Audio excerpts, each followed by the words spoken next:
let freedom ring. This is a non-violent protest. Even if we have to receive violence, we will not return violence. Free at last, free at last. Thank God Almighty, we are free at last. Live from the Egg Performing Arts Center in Albany, New York, welcome to the 35th Annual New York State Celebration of the Life and Dreams of Dr. Martin Luther King, Jr.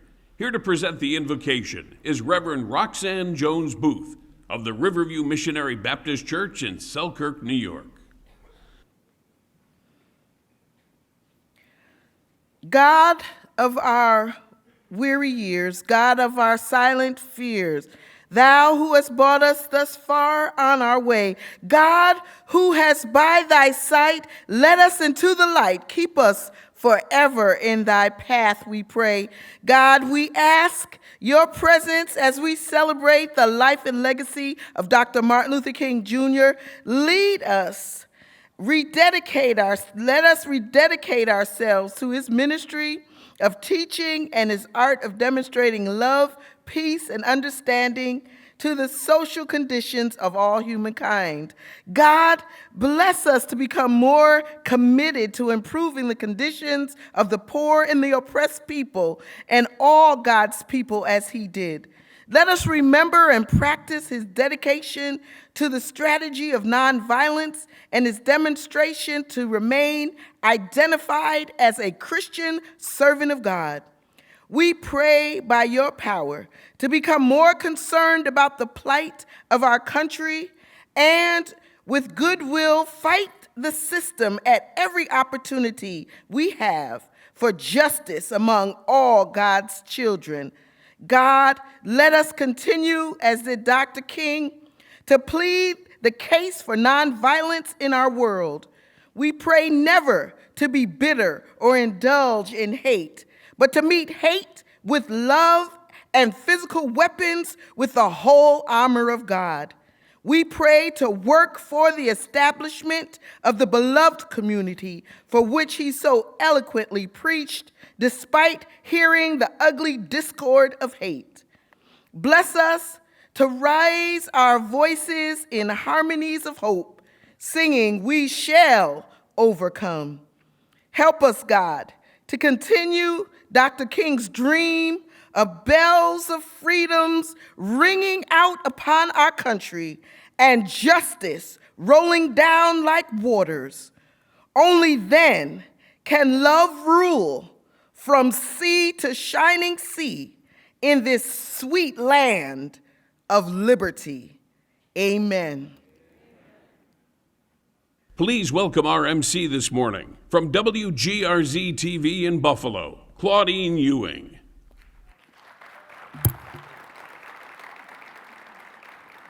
Good morning, and it is my pleasure to be back with you all this morning. Ladies and gentlemen, welcome to this special celebration and of the person and the philosophy that was Dr. Martin Luther King, Jr.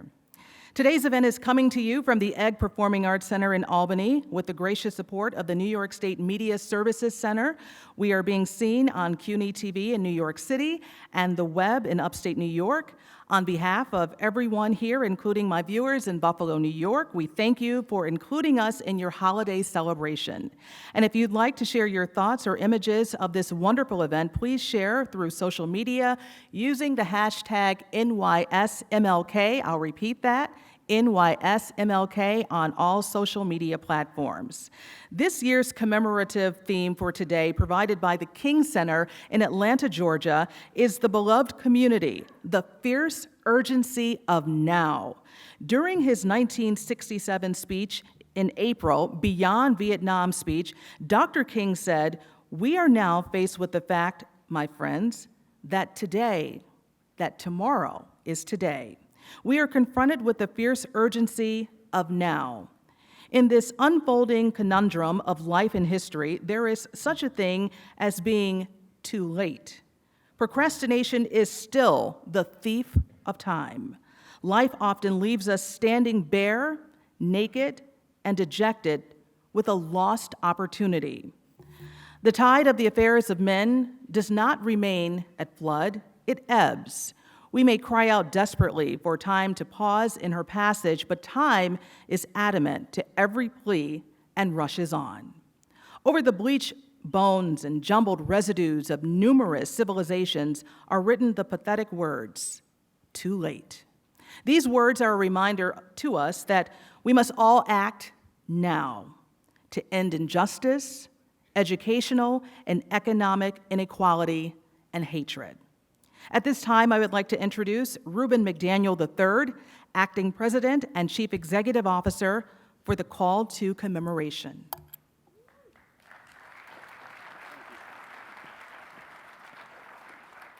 Good morning. It is an honor and privilege to be with you this afternoon to celebrate this special day and to speak on behalf of our Governor, Andrew M. Cuomo.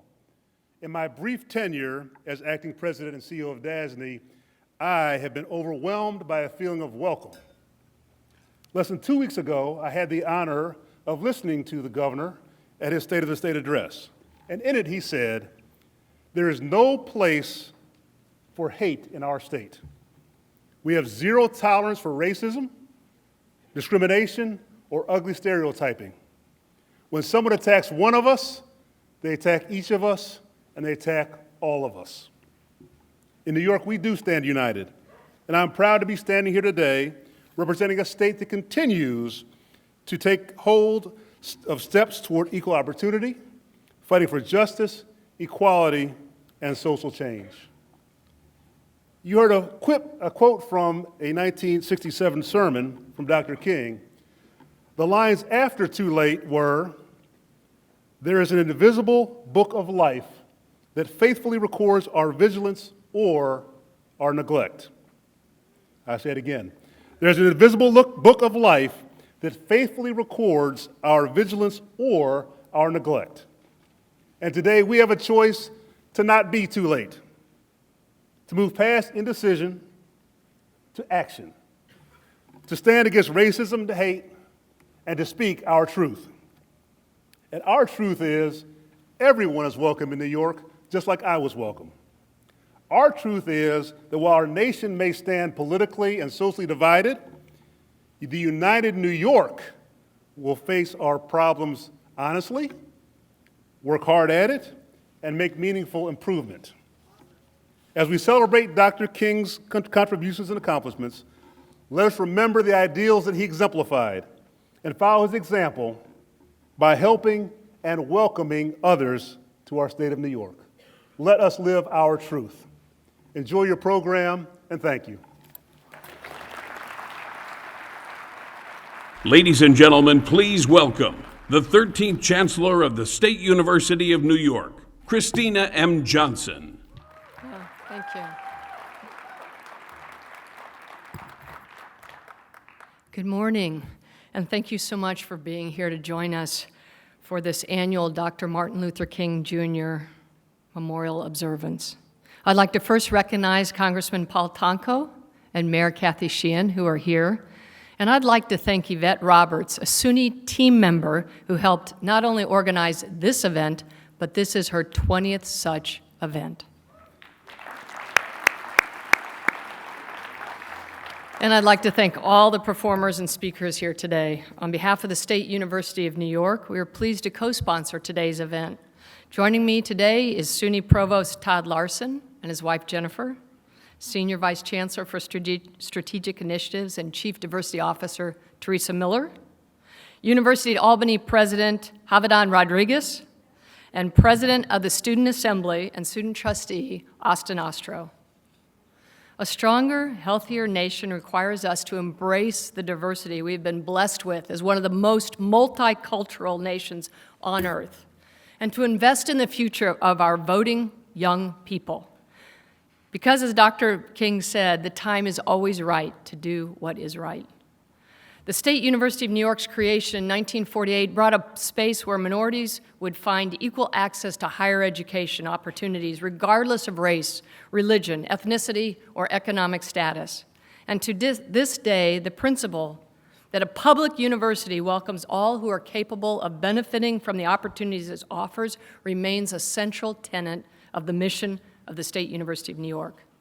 The proof of this is in the innovative programs the state of New York and SUNY have created to ensure anyone who wants to continue their education beyond high school can do so. Programs like the Excelsior Scholarship, the Tuition Assistance Program, and SUNY's Educational Opportunity Program, which have set the standard for educational access and success. New York State and SUNY remain committed to the spirit of the words of Dr. King in our quest to bring about social and racial justice and equal opportunity for all. And above all else, exemplify the simple eloquence of Dr. King's vision to create positive change. Dr. King also believed in the power of jazz music to create positive change, saying, and I quote, "Long before modern essayists and scholars wrote of racial identity as a problem for a multiracial world, musicians were returning to their roots to affirm that which was stirring within their souls." Today I have the pleasure of introducing the SUNY Oneonta Jazz Octet and World Percussion Student Assembly, who have prepared a medley of some of the most popular songs associated with Dr. King's movement and life. These 11 students, under the creative directorship of Mr. Robert Roman and Dr. Julia Licata, affirm Dr. King's message that the power of music allows us to grow intellectually, thrive socially, and live purposely. Thank you.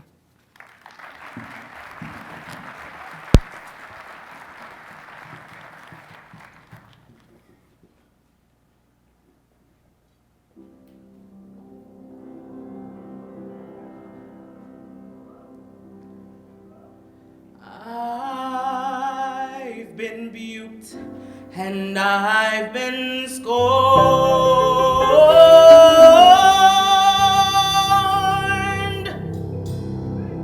I've been buked and I've been scorned. Children,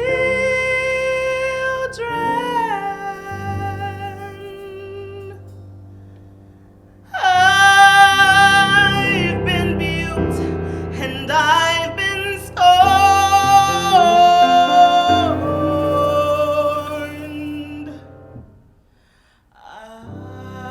I've been talked about, shows you, boy.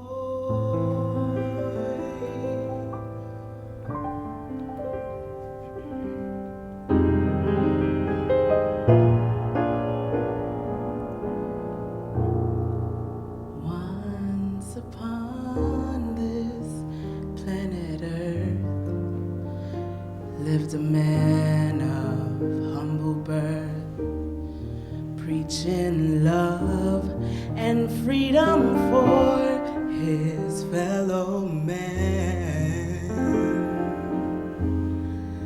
He was dreaming of the day peace would come to us to stay, and he spread his message all across the land. 'Cause he'd seen the mountaintop and he knew he could not stop. Always living with the threat of death ahead. So folks, you better stop and think, 'cause we're headed for the brink. What would happen now that the King of Love is dead?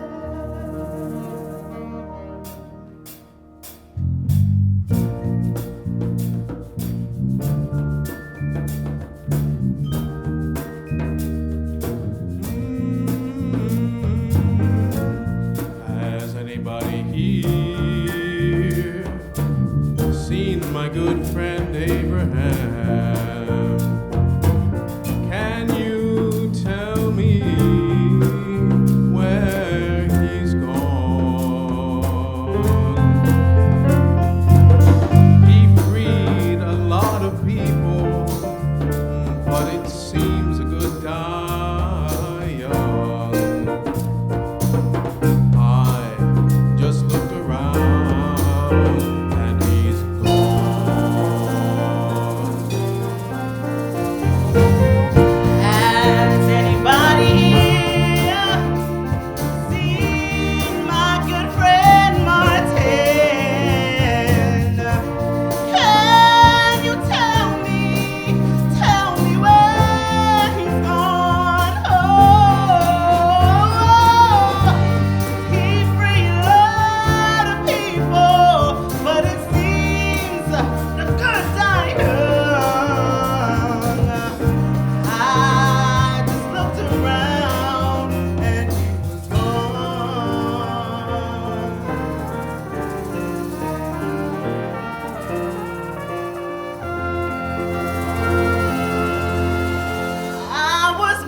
Ladies and gentlemen, please welcome from Spectrum News, Joe D. Canning. Hi! Oh my goodness, what an exciting day. Well, at the heart of all that civilization has meant and developed is community, the mutually cooperative and voluntary venture of a man to assume a semblance of responsibility for his brother.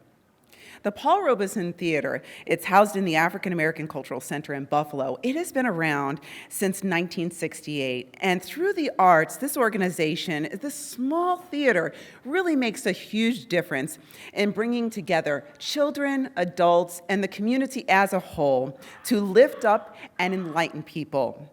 Their programs exemplify Dr. King's message of hope and, of course, community by shaping, molding, and preparing our children for a better and brighter future. Now, here's a look at how they are living Dr. King's dream through theater and community. This theater is a place for creative expression. It's a place of comfort and cultural enrichment. This is where they learn more about their heritage. The Paul Robeson Theater is a focal point on the east side of Buffalo.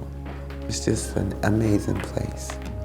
I wish they had a place like this in every urban city in the United States of America. Ma, get it straightened out. I just don't want no trouble about these songs. These ain't the songs Ma told me. Ma told me something else. In this theater, you're going to see people that look like you on the stage. So I think that is the biggest impact on the youth, particularly in my opinion, and as well as adults too. Just a place where you come and feel like you're welcome. This community not only captures the stories of African Americans and produces the work of African American playwrights, but it gives all of us here to have, in our community, to have a voice.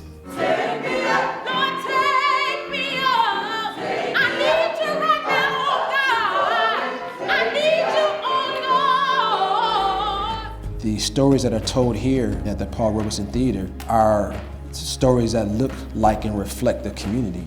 What is created on the stage through words and actions, it builds community.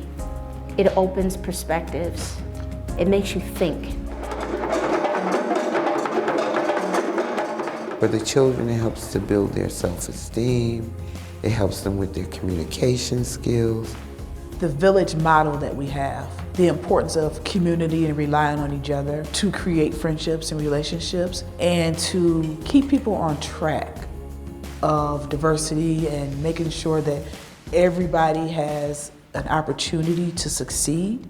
The greatest overall lesson that this community center gives us, that this theater allows us, opportunity for self-expression. Had him stretched through the cuffs on that man. I ain't seen that dude since. You have a right to be as proud, as powerful in your pride, as expressive in your pride as you have been God-gifted to do. Martin Luther King said something like this, which has stayed with me all of my life. He said that injustice anywhere is a threat to justice everywhere. The reason that that's so important to me is because I know that if we work together as community, we can really overcome just about any kind of thing that pushes against us as a people. He used his life, his passion, to give back and to build community, to unify people, to come together, regardless of whatever. We are human, that's what connects us. When we're in a predicament where there is controversy, how do we stand up in those times? And that's when your true character comes through. It's the real person comes through in those heated moments, and that's when you can tell what type of cloth you're cut from.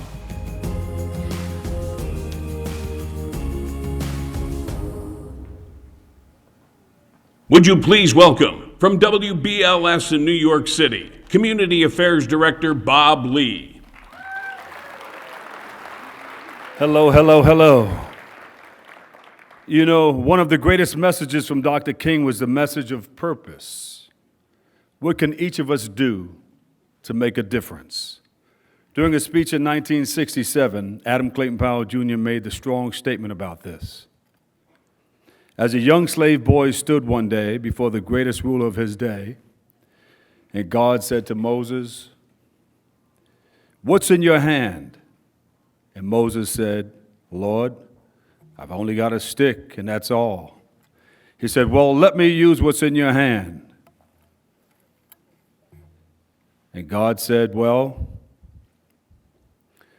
he used that slave boy with the stick in his hand to divide the Red Sea, march through a wilderness, bring water out of rocks, manna from heaven, and bring his people to freedom land. What's in your hand?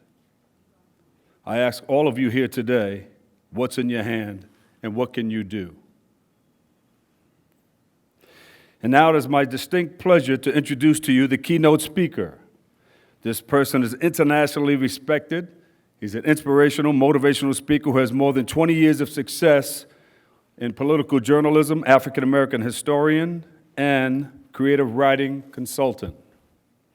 The author of some of America's top fiction, including the novel Black Panther. Who is the Black Panther? And the award-winning nonfiction classic, The Invisibles, the untold story of African-American slaves in the White House. This person is uniquely positioned in the intersection of African-American history and Afrofuturism, as well as politics, journalism, creative writing, race, and culture. Give him a big round of applause, everybody. We're happy to have him here with us today and share on this very stage. He goes by the name of Jesse J. Holland. Yeah.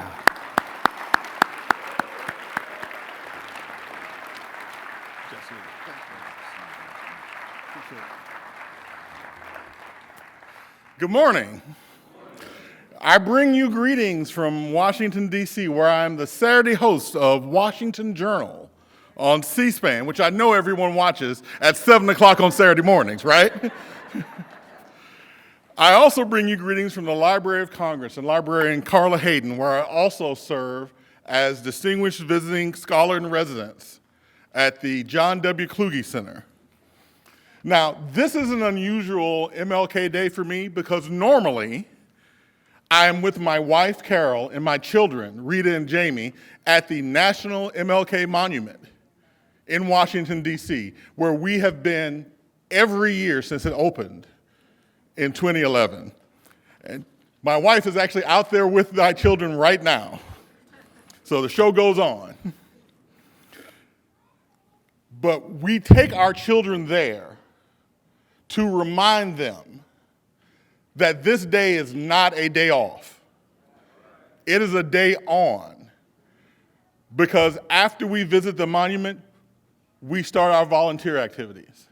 Because this day is more than just about remembering a man. It's about remembering his work. It's also a day of remembrance and appreciation, not just for Dr. King, but for other people like Coretta Scott King, John Lewis, A. Philip Randolph, Fannie Lou Hamer, Shirley Chisholm, and all of those who came before us and sacrificed to make sure we have a country where we can strive to be a more perfect union. We celebrate Dr. King today, but in celebrating him, we also remember the others, known and unknown, who struggled and sacrificed to make Dr. King's dream more of a reality. Now, I have to tell you that I am happy to be back in Albany in the upstate region.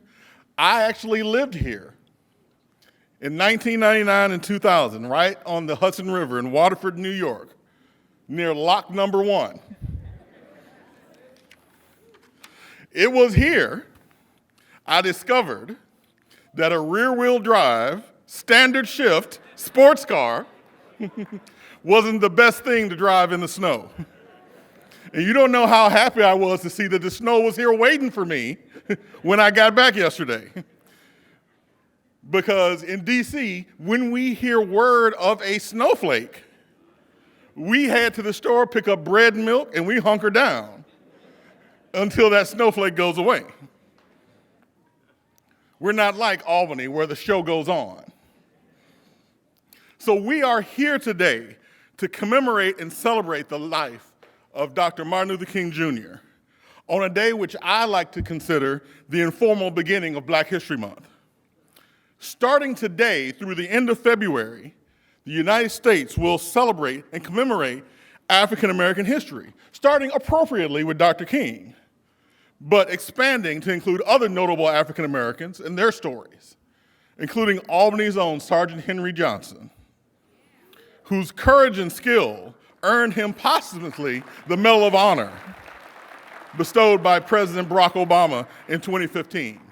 But not just him, Stephen and Harriet Myers, former slaves who turned their Albany home into a stop on the Underground Railroad and helped free African Americans for more than 3 decades in the face of laws like the Fugitive Slave Act. When Stephen Myers died, a newspaper described him like this: Mr. Myers did more for his people than any other colored man living, not excepting Frederick Douglass. Now, Dr. King would appreciate being remembered, but I think he would also want recognition of people like Sergeant Johnson and the Myers, the people who paved the way for him and for us today, allowing us as Americans to evolve to the point where we can celebrate Dr. King and his dream. Now, I love talking about people like the Myers and Sergeant Johnson because my passion is hidden African American history. My research project at the Library of Congress now is about a lost African American city called Freedman's Village, which was a town of 3,300 freed slaves, United States colored troops, and free African Americans that sat overlooking Washington, D.C., where Arlington National Cemetery is today. These stories are the stories that make us who we are. Like was said earlier, my first 2 books involved finding those stories and bringing them to the public. Black Men Built the Capitol, discovering African American history in and around Washington, D.C., and The Invisibles, the untold story of African American slaves in the White House. So you can see where my interest lies. But in addition to writing African American history, I also been lucky enough to be involved in 2 of the largest movie franchises in American history, Star Wars and the Marvel Cinematic Universe. For Star Wars, Lucasfilm came to me and asked me to help them craft a story for one of their newest characters, Finn, that would help explain why he was so important to that story. I was lucky enough to then be brought in by Marvel to write the first novel featuring the first Black superhero, the Black Panther. Now, this novel debuted before the movie and helped introduce T'Challa and Wakanda to the world of literature, just as Ryan Coogler introduced him to the world of cinema. Now, the Black Panther franchise changed the world, shattering the common knowledge that blacks couldn't be heroes, that we couldn't lead a major movie. For years, we were told that our heroes in comic books, in fiction, in real life, had to be white and male. Now, it's interesting to see that not only as the Black Panther changed the world of comics, so did Martin Luther King Jr. Now, you may not know this. As inspiring as he was as a real live human being, Dr. King also inspired through a comic book. In 1957, a group called the Fellowship of Reconciliation, which had played a major role in the Montgomery, Alabama bus boycotts, decided that they wanted a comic book to help spread their message. So they commissioned a comic book starring Martin Luther King Jr. and the Montgomery bus boycott.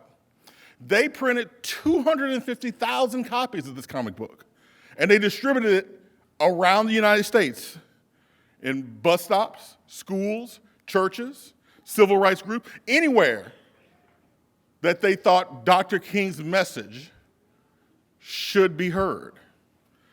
Well, according to my friend Andrew Aiden, who co-wrote the seminal graphic novel March with Congressman John Lewis, a copy of that comic book found its way to Greensboro, North Carolina, and into the hands of 18-year-old North Carolina A&T student Ezell Blair.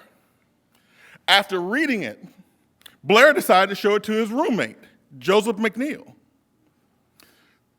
The two students had been in contact with local North Carolina civil rights activists, but as the story goes, when McNeil finished reading that comic book, he made a decision of historic importance, saying, let's have a boycott. These two men gathered two friends and went down to Woolsworth in Greensboro, North Carolina, and said, we must be served, beginning the Greensboro-Woolworth sit-in. That sit-in goes on to become one of the most famous civil rights actions. 1 week after they started their sit-in, other students in North Carolina start sitting in stores. It then spread to Virginia, Tennessee, and all around the South. And eventually, because of those two men and that comic book, Woolsworth desegregated. In all, more than 70,000 people in the South participated in sit-ins at swimming pools, lunch counters, libraries, bus stations, museums, art galleries. And it was all because of that comic book and an inspirational man, Dr. Martin Luther King Jr. Now, Dr. King talked about having a dream. His enduring speech at the Lincoln Memorial demanded racial justice. In that speech, Dr. King was clear that not enough had been done, saying African Americans were still badly crippled by the manacles of segregation and by the chains of discrimination. 100 years after the Emancipation Proclamation, African Americans, Dr. King said, still lived on a lonely island of poverty in the midst of a vast ocean of material prosperity. The key message in the speech was that all people are created equal. And although not the case in America at that time, Dr. King felt that it had to be the case in the future. Well, has Dr. King's dream come true? Do children live in a nation where they are judged not by the color of their skin, but by the content of their character? Can the sons of former slaves and the sons of former slave owners sit down at the table of brotherhood? Have states like my birthplace of Mississippi or Alabama or even, yes, New York been transformed into an oasis of freedom and justice? Or has Dr. King's dream been deferred? The answer? Maybe. Things have gotten better. I am always happy when I see my children playing with their friends and realize that they are people of all colors, creeds, races, and religions. We've had black mayors, black congressmen, black senators, black governors, and even an African-American president. African Americans are now featured in all parts of American lives, from sports to literature to cinema to higher education. There has been advancement in some areas. In others, Dr. King would have to say his dream has been deferred. According to the National Center of Education Statistics, in 2016, the percentage of children under 18 in families living in poverty were higher for African Americans than for Asians, whites, and Hispanics. A higher percentage of black students are given out-of-school suspensions than any other racial or ethnic group. In 2016, the unemployment rate among adults ages 25 to 64 were higher for blacks than for anyone else except Native Americans. In 2018, hate crimes reached a 16-year high, according to the FBI. And that comes even with experts saying more than half of hate crimes are never even reported. And here's something that may or may not surprise you, but it's sometimes good to have scientific data that backs up common sense. A University of California, Riverside professor published a paper in December crunching the hate crime data.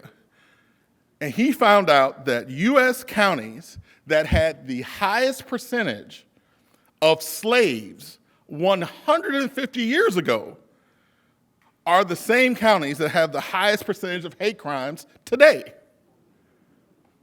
And people wonder why we haven't gotten over slavery or why history matters. We have to talk about incarceration.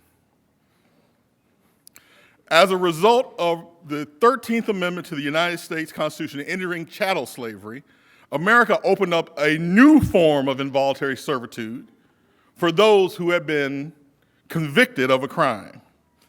Following the enactment of the 13th Amendment, prisons went from having an almost all-white incarceration to an almost all-black. According to the Pew Research Center, in 2017, blacks represented 12% of the population of the United States, but 33% of the incarcerated population, prison population. Another way to look at this would be by rate. So in 2017, there were 1,549 black prisoners for every 100,000 black adults, 6 times the imprisonment rate for whites, and double the imprisonment rate for Hispanics. And all of this is despite the U.S. Bureau of Justice Statistics saying that whites were more likely than blacks to have contact with the police. We have to talk about voting. In 1963, Dr. King said, "We cannot be satisfied as long as the Negro in Mississippi cannot vote and the Negro in New York believes he has no reason to vote." There seems to be a movement to ensure that fewer people make it to the polls for the next election instead of more. Why is this? Well, among 18 and 29-year-olds, voter turnout went from 20% in 2014 to 36% in 2018. Black turnout went up 11%. Hispanic turnout went up 13%. The fact that we have to talk about voter suppression in 2020, years after having triumphed over the grandfather clause, literacy tests, poll taxes, is a shame. So as you can see, not all of Dr. King's dreams have come true. Some of his dreams have been deferred. But the fact that you are here listening to me today gives me hope that no matter what our politics, our race, our gender, or our religion, you are here because you believe that Dr. King's dreams are still good.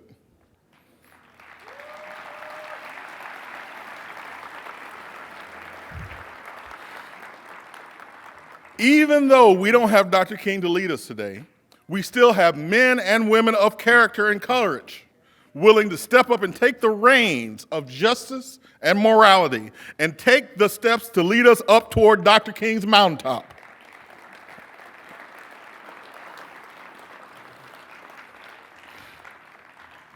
Dr. King knew that deferring a dream could lead to a reckoning.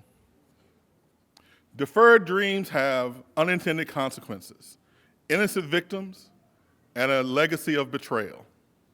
Instead, our dreams, like Dr. King's, need to be defiant. When we dream defiant dreams, we arise determined to make a difference.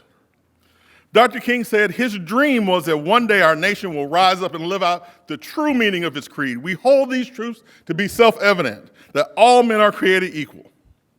We may not be all the way there yet, but the dream is still good. And dreams that defy our current reality, the status quo, and conventional wisdom are the only dreams worth having. Thank you.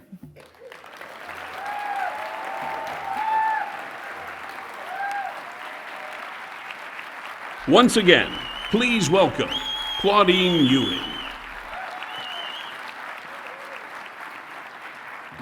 Was he not wonderful and insightful? I would say so. While life can be hard, faith is that knowledge deep down inside that things will get better. Without faith, we couldn't expect that things would turn out all right for us, no matter what the situation might be. As Dr. King put it, faith is taking the first step even when you can't see the whole staircase. Our next performer today is all about that faith, Ms. Anita Wilson, a Grammy-nominated gospel singer, songwriter, and music executive. Wilson first emerged as a solo recording artist in 2011 with the soulful ballad, Speechless. After this, Wilson allowed her passion for God, music, and creative freedom to mark out a custom and relevant lane to much success. Her next 3 albums were all Grammy-nominated for Best Gospel Album and proved to be timeless bodies of work. And so please join me right now in welcoming, accompanied by Rick Robinson, Ms. Anita Wilson.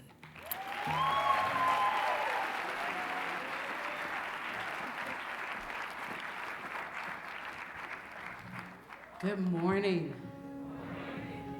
It's such an honor to be here today to celebrate the life and legacy of Dr. King. Can someone help me come and loosen this, please? To celebrate the life and legacy of Dr. King, we've come so far. Yeah, see? Need some elbow grease. There we go. Yeah, a little more if you can, please. Yes. Okay, thank you, thank you. It's an honor to be here today to celebrate the life and legacy of Dr. King. We've obviously come so far since he was on the battlefield, but we have so far to go.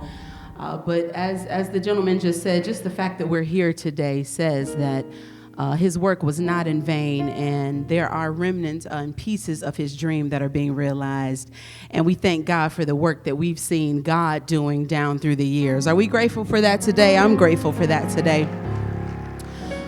This first song that I want to sing, it simply says, I've seen him work so many times on this journey of faith. If there are any people of faith out there, make some noise. I can't see you. I want to hear you. Yeah, it's not always the easiest journey. You have to remind yourself that God did it before. He can do it again.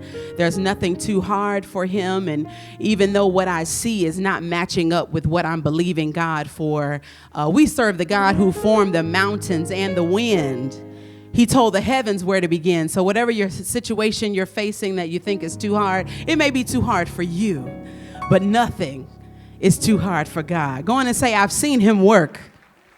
I've seen him work. Put your hands together, y'all. Yeah. Oh, yeah, yeah.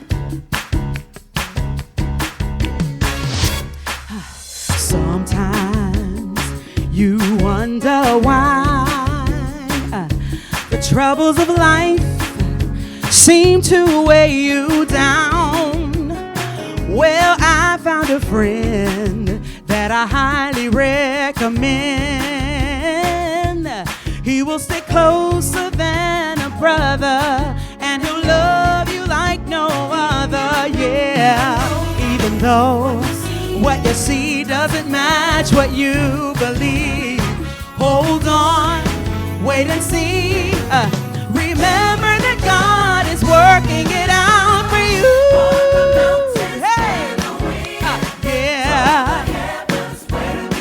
Everything that you're going through, don't you let it worry you.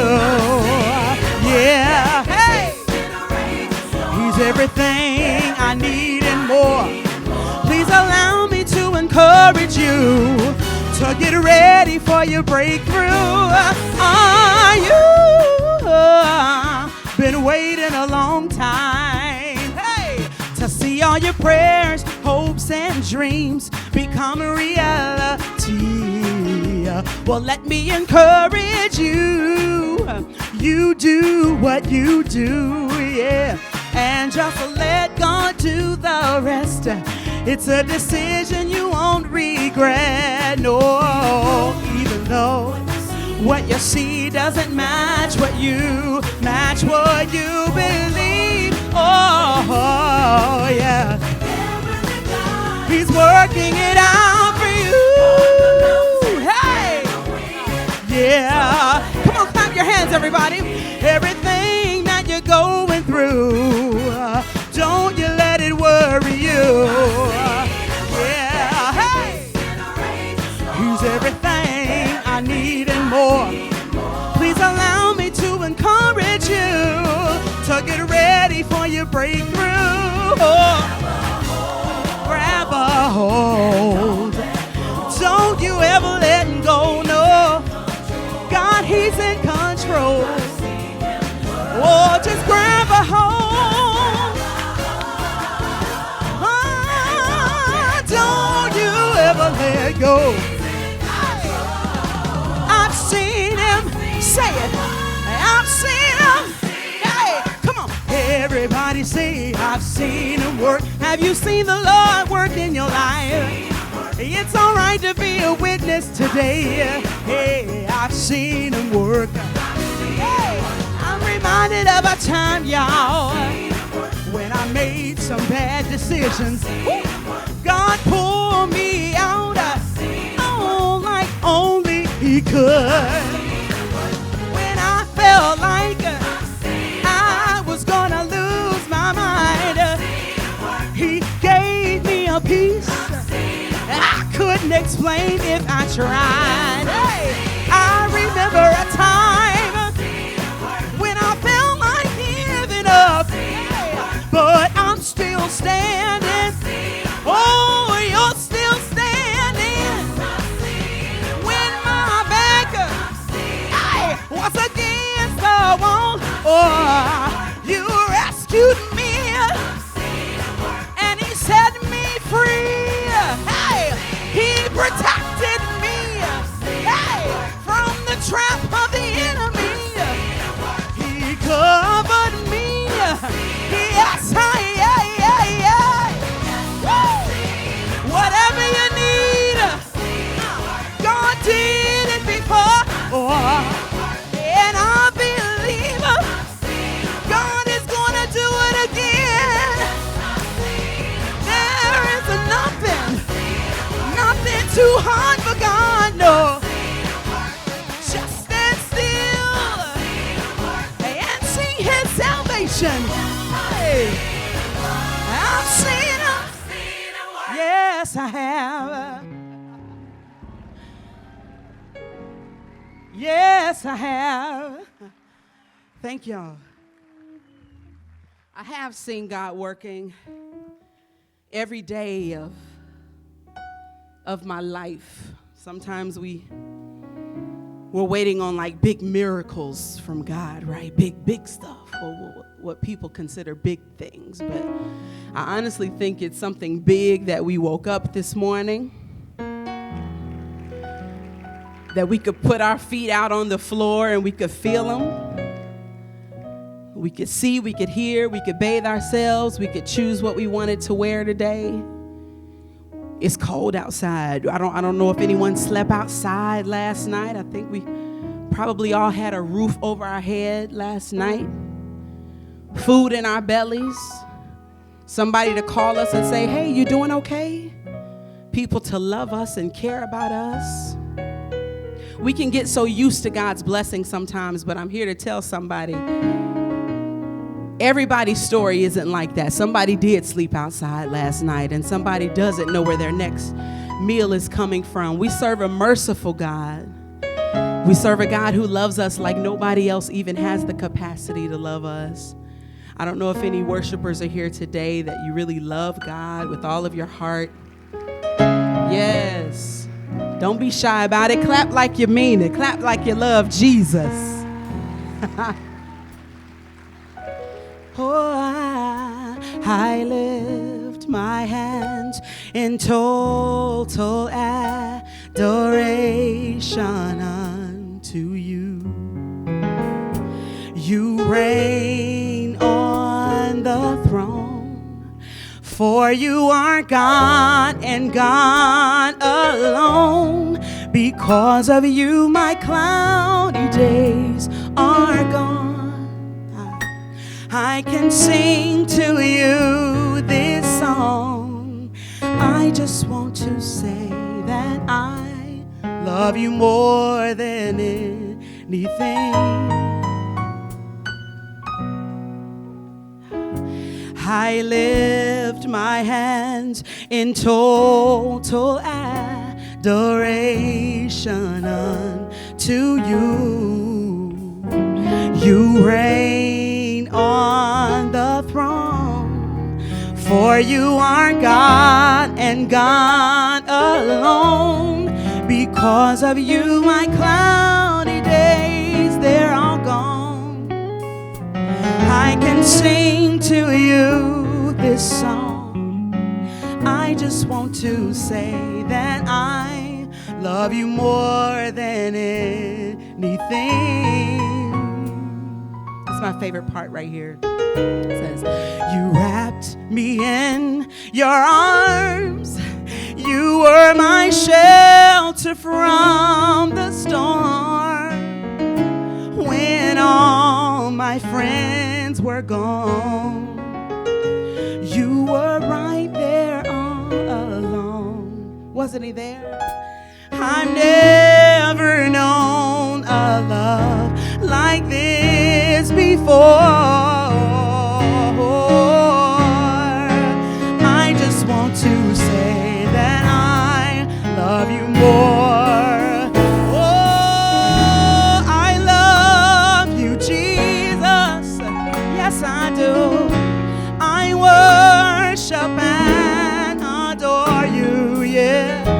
Just want to tell you, Lord, I love you more than anything. Yeah, sing it if you know it. Oh, I love you, Jesus. Come on, I worship and adore you. Say it. I worship and adore you. Just one. I see you. Lord, I love, yeah, yeah, more than anything and anybody in my life, Lord, hey, say I love you. Say it again. I love you, Jesus. Woo.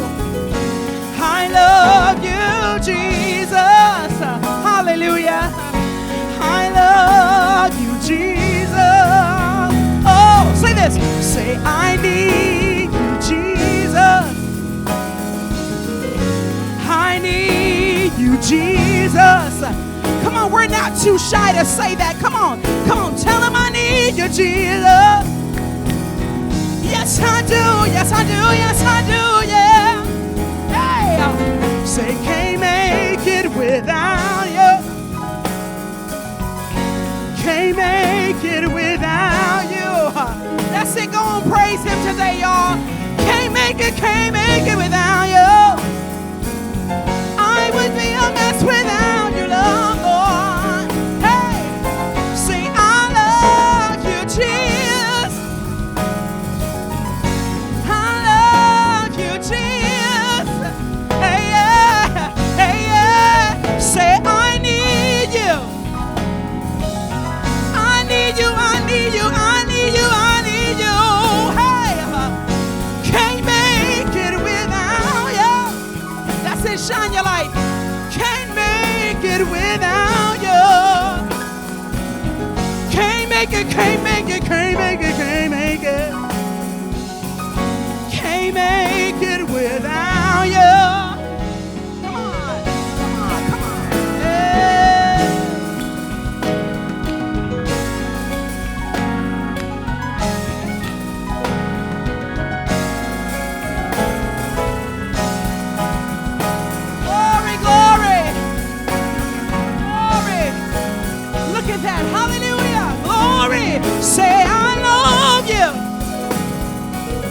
Say,